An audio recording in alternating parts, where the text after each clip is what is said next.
Now that we've had this collection of documents from Guantanamo disclosed, what does this mean about the future of the prison?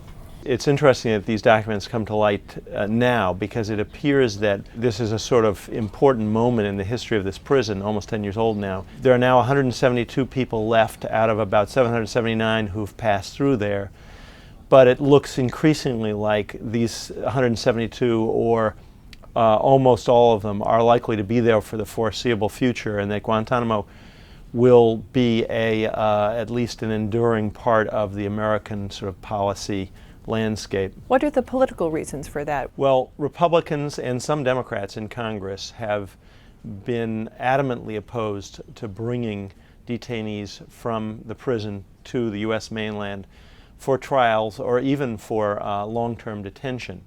There's been this sort of notion that somehow these folks, even if in prison, would pose some kind of threat to Americans.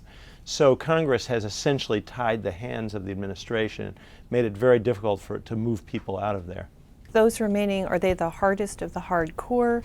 Are there a few that there's still some expectation could leave? It's a real mixed bag, these 172. They range on the one hand from people like Khalid Sheikh Mohammed, the infamous chief plotter of the 9/11 attacks, to a significant number, several dozen people from Yemen who have been cleared for release. They've been basically declared not a danger, but there's reluctance to send them home to Yemen because of chaos there, because there's an active al-Qaeda branch there, and other countries have not exactly been clamoring to accept them either.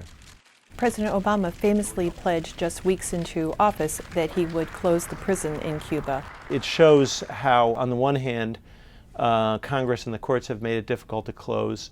On the other hand, his own review, he ordered a review of all these detainees, a new review of who they were and what danger they might pose, and his own review ended up finding 47 people who they did not believe they had evidence to try, but they feared would be too dangerous to release.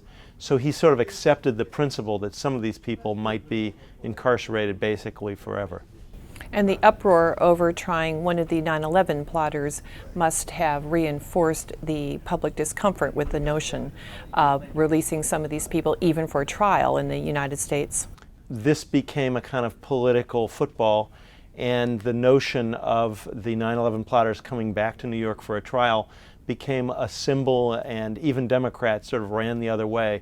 So it turns out that this prison down in Cuba is a little bit out of sight, out of mind, far away, and from a political standpoint it has a certain appeal to Americans. So what began as an ad hoc experiment in detention may be with us for quite some time. It's hard to imagine this prison closing any time in the next several years.